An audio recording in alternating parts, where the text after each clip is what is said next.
उनका इस्तीफा राष्ट्रपति ने मंजूर कर लिया है। वहीं उपभोक्ता मामले, खाद्य एवं सार्वजनिक वितरण मंत्री प्रहलाद जोशी को शिक्षा मंत्रालय का अतिरिक्त प्रभार दिया गया। राष्ट्रपति ने प्रधानमंत्री की सलाह पर उन्हें शिक्षा मंत्रालय का अतिरिक्त प्रभार देने की मंजूरी दी है। नई जिम्मेदारी मिलने पर प्रहलाद जोशी ने पीएम मोदी का आभार जताया और शिक्षा के क्षेत्र में धर्मेंद्र प्रधान की ओर से शुरू किए गए काम को आगे बढ़ाने का संकल्प दोहराया। माननीय प्रधानमंत्री जी ने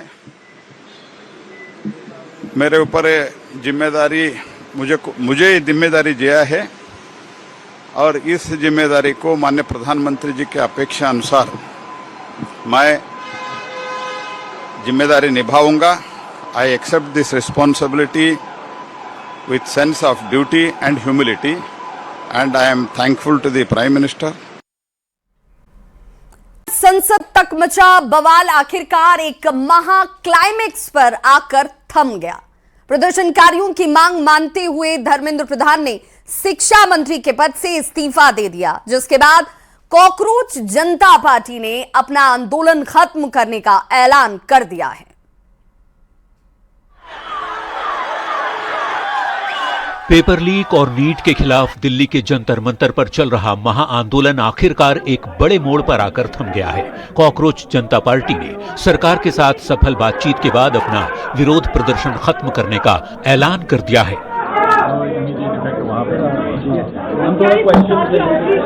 कॉकरोच जनता पार्टी के सपोर्टर्स और प्रोटेस्टर्स से अपील करते हैं कि वो पीसफुली विड्रॉ करें। हमारी जो भी मांगे थी वो मान ली गई है। आगे की जो भी रणनीति होगी उससे हम आपको जल्द अवगत कराएंगे। हमारा जो डिमांड चार्टर है वो हमने सरकार को सबमिट किया है, परसों कल सबमिट किया था, और सरकार से अगले 4 हफ्तों में फिर से हमारे डेलीगेशन की मुलाकात होगी उस डिमांड चार्टर को लेकर। लेकिन अभी हम तमाम हमारे जो भी सपोर्टर्स हैं, प्रोटेस्टर्स हैं, जो अलग अलग जगहों पर मौजूद हैं, जंतर मंतर पर मौजूद हैं, उनसे हम रिक्वेस्ट करते हैं कि पीसफुली विड्रॉ करें। एक तरफ दिल्ली से लेकर पूरे देश में छात्र प्रदर्शन कर रहे थे और दूसरी तरफ बंद दरवाजों के पीछे चल रही थी एक बहुत बड़ी सियासी डील। आखिरकार सरकार छात्रों के भविष्य को देखते हुए प्रदर्शनकारियों की मांगे मान ली। शिक्षा मंत्री को जाना पड़ा। केंद्रीय मंत्री जेपी नड्डा और जितेंद्र सिंह के साथ पार्टी के प्रवक्ता सौरभ दास और आशुतोष रांका ने संयुक्त प्रेस कॉन्फ्रेंस कर इसकी जानकारी दी। 37 दिनों से जो हमारा जंतर मंतर पर प्रदर्शन चल रहा था, उस प्रदर्शन की 3 मुख्य मांगे थी।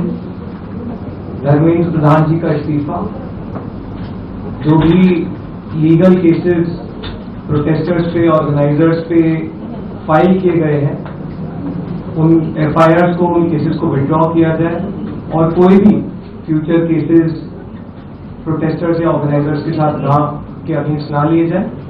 और तीसरी डिमांड हमारी थी 1 करोड़ का कॉम्पनसेशन उन परिवारों के लिए जिन्होंने नीट का पेपर लीक होने के बाद अपनों को खो दिया।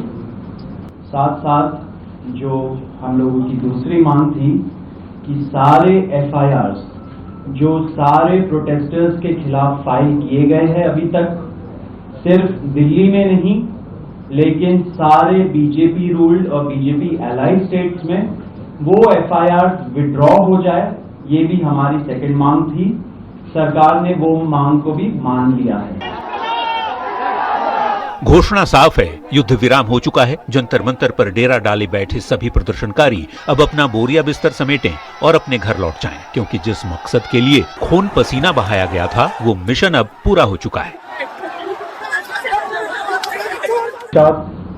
सबसे पहली बात तो ये है कि जो इनका एक 4 पॉइंट्स था, उसका लबोलबाब ये था कि कोई भी एक्शन एफआईआर न हो, और अगर है तो वो विड्रॉ हो, वो चाहे दिल्ली पुलिस के द्वारा हुआ हो, चाहे वो बीजेपी रूल्ड स्टेट्स में कहीं हुआ हो, तो वो एफआईआर की कॉपी भी इनको हम देंगे और उसको विड्रॉ करने की बात कोई भी एक्शन नहीं होगा। इस बात को सरकार ने स्वीकारा है। लंबे विरोध प्रदर्शन और कई दौर की बातचीत के बाद फिलहाल आंदोलन पर विराम लग गया है। अब नजर इस बात पर रहेगी कि जिन फैसलों और आश्वासनों का दावा किया गया है उनका क्रियान्वयन कब और कैसे होता है। Bureau report, news 18।